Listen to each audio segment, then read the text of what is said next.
बिस्मिल्लाहिर्रहमानिर्रहीम। मेरा नाम मोहम्मद ताहिर इकबाल है। आज एक बड़ी अहम वीडियो को लेकर आप लोगों के सामने हाजिर खिदमत हूँ। आज की इस वीडियो का ताल्लुक यूएई और इसराइल के बढ़ते हुए ताल्लुकात पर है और आज हम ये देखने की कोशिश करेंगे कि इस बढ़ते हुए ताल्लुकात के ऊपर अरब कंट्रीज और गल्फ रीजन के जो कंट्रीज हैं उनका रिएक्शन क्या है, यानी वो मस्बत है या मनफी है। बल्कि यूं नहीं कहना चाहिए, क्योंकि मस्बत या मनफी तो एक रिलेटिव टर्म है। एक चीज आपके लिए मस्बत हो सकती है, मेरे लिए मनफी हो सकती है।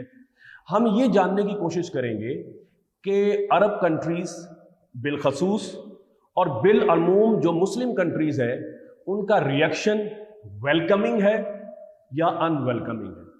अगर आप लोग खामोश हैं, अगर ये ममालिक खामोश हैं, चुप साधे हुए बैठे हैं, तो इसका मतलब है कि सिंबॉलिकली ये एक वेलकमिंग जेस्चर है। इस चीज को लेकर आज हम डिस्कस करेंगे कि इसके डोमेस्टिकली, रीजनली और इंटरनेशनली क्या असरात पड़ते हैं, कौन से ऐसे रिपल्स क्रिएट होते हैं इस पॉलिटिकल मूव के, इस डिप्लोमेटिक मूव से, जिससे पूरे रीजन के ऊपर एक डिबेट स्टार्ट हो चुकी है। और ये सारी बातें डिस्कस करने से पहले एक दो चीज़ें मैं आप लोगों को बता दूं कि आज की इस डिबेट को जानने के लिए हमें तारीख में जाना पड़ेगा।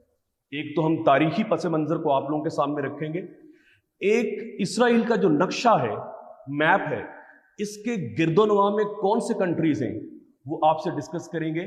और ये जो हालिया अकॉर्ड हुआ, अग्रीमेंट हुआ, इस अग्रीमेंट को अब्राहम अकॉर्ड के नाम से याद किया जाता है, जो 13 अगस्त 2020 को हुआ। इसको लेकर जियोपॉलिटिकली कौन सी शिफ्ट्स होती हैं, कौन सी चेंजेस आ चुकी हैं और कौन सी चेंजेस आने जा रही हैं, ये हम डिटेल से बयान करेंगे। दोस्तों, मसला जो है वो फलस्तीन की जमीन का है। इस सरजमीन फलस्तीन के ऊपर आबादकार लोगों का है। मुसलमान ये समझते थे, अरब लोग ये समझते थे कि यहां पर अरब लोगों का हक है जो सदियों से यहां पर रह रहे हैं। लेकिन इसके साथ साथ हम एक और बड़ा अहम फैक्टर जानते हैं कि ज्यूज और क्रिश्चियंस भी ये समझते हैं कि उनका भी इस सरजमीन पर हक है, वो भी इस सरजमीन को मुकद्दस जानते हैं। फलस्तीन की इस सरजमीन के ऊपर यरूशलेम है, टेंपल माउंट है, वेस्टर्न वॉल है और डोम ऑफ द रॉक है। ये सारे मुकद्दस मकामात हैं और मुसलमानों का एक मुकद्दस मकाम मस्जिद अक्सा भी है। ये सारे मुकद्दस मकामात हैं जिनकी वजह से 3 डिफरेंट कम्युनिटीज इसको फलस्तीन को मुकद्दस समझती हैं। 19वीं सदी के आखिर में और 20वीं सदी के आगाज में एक रिलीजियस और पॉलिटिकल मूवमेंट जियूस के अंदर इमर्ज करती है। उसका नाम ज़ायनिज़्म था। अब ज़ायनिज़्म के मुहर्रकात क्या थे? ज़ायनिज़्म ने ये सोचा, यहूदियों ने ये सोचा, शिद्दत पसंद यहूदियों ने ये सोचा कि हमारी भी एक सरजमीन होनी चाहिए और उस सरजमीन के लिए जो बेहतरीन इलाका तस्वर किया जा सकता है वो सरजमीन फ़लस्तीन है। लिहाजा जो ज्यूज स्कैटर्ड थे पूरी दुनिया के अंदर, बिलखसूस अमेरिका के अंदर और यूरोप के अंदर और एशिया के अंदर, उन्होंने सोचा कि फ़लस्तीन पर कब्जा किया जाए, फ़लस्तीन पर हम रीलोकेट हो जाए, क्योंकि ये हमारी ज़मीन है, क्योंकि ये ज़मीन हमारे आबाओ अजदाद की तरफ से उनके डिसेंडेंट्स को, यानी उनकी औलादों को ये ज़मीन प्रॉमिस की गई है। इसी वजह से इसे वो प्रॉमिस्ड लैंड कहते हैं। अगर आप गूगल करें प्रॉमिस्ड लैंड तो इसके ऊपर पूरा आर्टिकल आप पढ़ सकते हैं कि प्रॉमिस्ड लैंड कौन सी है। तो ज्यूज ये समझते हैं कि इस ज़मीन के ऊपर हमारा हक है, हमारे बड़ों का और उनकी औलादों का हक है।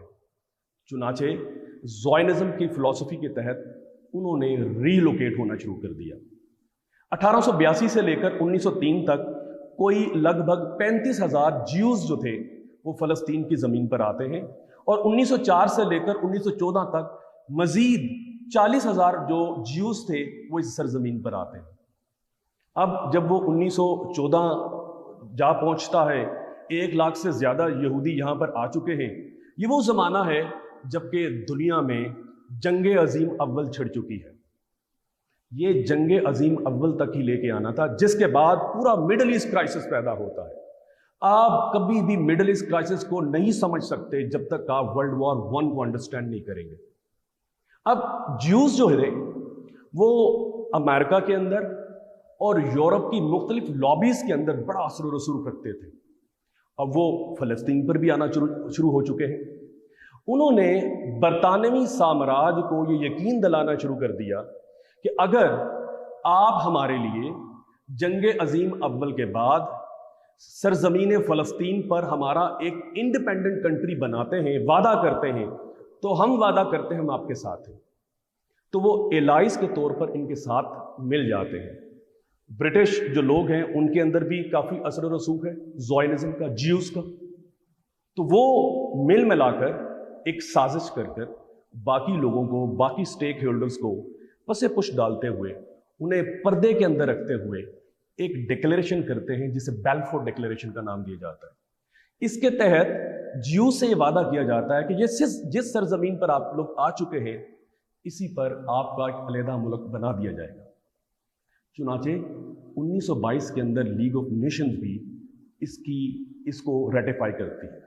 चुनाचे लीग ऑफ नेशंस जो कि यूनाइटेड नेशन का एक पेरेंट इदारा है, 1922 में बेल्फोर डिक्लेरेशन को रेटिफाई करता है और इजाजत देता है, मंजूरी देता है कि सरजमीन फ़लस्तीन पर यहूदियों के लिए अलग से सेटलमेंट्स कायम की जाएंगी, एक इंडिपेंडेंट कंट्री कायम किया जाएगा।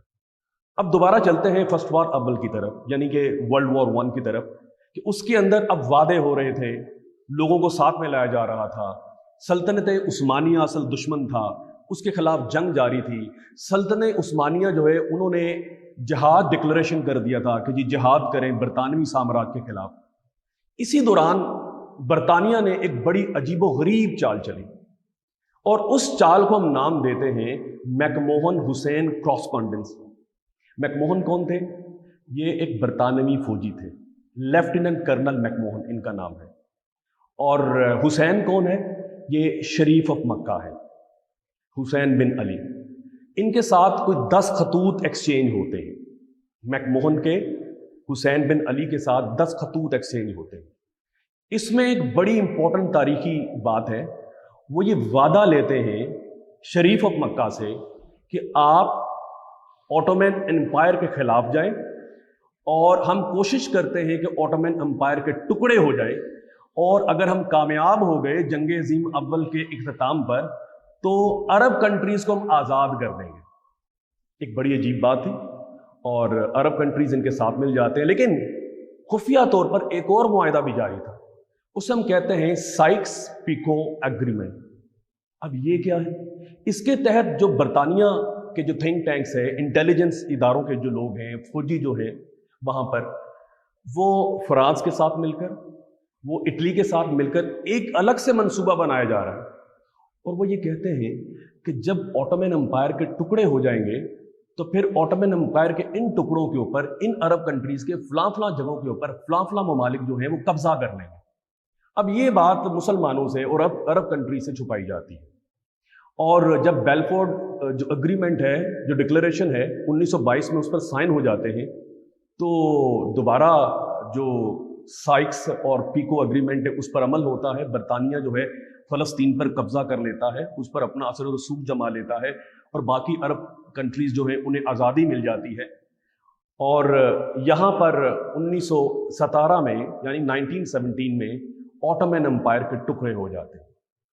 400 साल सल्तनत उस्मानिया जो है उस पूरे हिस्से पे, इस पूरे अरब कंट्रीज के ऊपर, मिडिल ईस्ट के ऊपर अपना असर रसूख रखती है, 1517 से लेकर 1917 तक। और इस वक्त उसके टुकड़े हो चुके हैं, अरब कंट्रीज आज़ाद हो चुके हैं। अब बेल्फोर डिक्लेरेशन को लेकर अरब कंट्रीज के अंदर काफ़ी गुस्सा होता है, और एक गुस्सा ये है कि आप लोग तो फ़लस्तीन की सरजमीन जो है हमारा हक है, हम ही इस पर रहते रहे, और आप यहाँ पर ज्यूज़ की आबादकारियाँ कर रहे हैं। लिहाजा 1936 से लेकर 1939 तक एक रिवोल्ट होता है बरतानवी साम्राज्य के खिलाफ, और बड़ा ज़बरदस्त रिवोल्ट होता है जिसमें बेशुमार मुसलमानों को शहीद कर दिया जाता है। उसके बाद 1948 को पैलेस्टाइन के ऊपर, फ़लस्तीन के ऊपर ये असर रसूख बरतानिया का ख़त्म हो जाता है, और 1948 में, मई 1948 में इसराइल को आज़ादी दे दी जाती है, और यहाँ से टसल का आगाज़ होता है। 1948 में जंग होती है, अरब कंट्रीज़ की इसराइल के साथ, और इस जंग में भी बेशुमार मुसलमान शहीद होते हैं। और यहाँ से एक इस्तारा बन जाता है मुकाबला करने का, लड़ने का, और इस बरतानवी साम्राज्य की मदद से कायम इस मुल्क का, और इस मुल्क के गिरदोनवा में जो तमाम ममालिक थे वो इस मुल्क के ख़िलाफ़ थे, वो अरब कंट्रीज़ थे। और टाइम बढ़ता रहता है, तलखी जारी रहती है, और 1967 में 6 दिन की वॉर होती है, उसे अरब इसराइल वॉर कहते हैं। इस वॉर के अंदर इसराइल अपने सही अज़ाइम, ख़तरनाक अज़ाइम मुसलमानों के ऊपर, बिलखसूस अरब कंट्रीज़ के ऊपर आश्कार करता है, और वो गज़ा स्ट्रिप के ऊपर, गज़ा की पट्टी के ऊपर हमला करता है और कब्ज़ा कर लेता है, जहाँ पर मुसलमानों की आबादकारियाँ हैं। और उसके बाद अपने ईस्टर्न साइड के ऊपर जो वेस्ट बैंक है उसके ऊपर भी कब्ज़ा करता है।